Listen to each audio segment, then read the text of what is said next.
Hapo. Tanzwa kamakorokoto. Anzi mapiwa kabenz na Sir Wicknell. Aiwa, zvokudza manya kai mimi panguva yemarali. Aiwa, utombouya utombotitora. Aiwa, nhasi ndiri padeni. Aiwa, unozodini zvepolitics izvi nezvena social media izvi. Hazvi zvangu unozviziva wani. Hairi bhonji ipo padeni. Maita! Ndarinzara mukadzi aripo. Maita! Mukadzi anongosiya vhara chikamu changu. Maita! Ai mukadzi!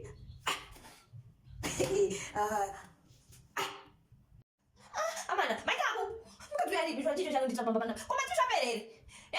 Maita aku! Hapana chicho ndicho. Mozvino ndadati zvepolitics. Maita aku!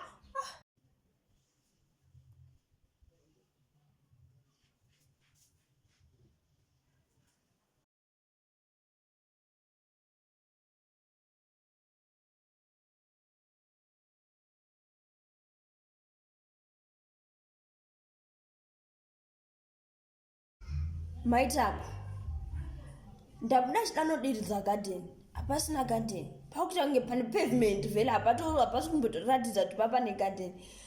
Uku ndipa chikafu chakanyorwa mapepeza nopese pamubhedha pese zanobhizinesi. Chiko maita aku chiko. Oshe mukureva pagarden. Ndati ndibvise sezvo memakusabhadhazano. Pamuno ngotengerwawo kana ka aqua kenyu. Saka ndachikompea kuti mavheji mota.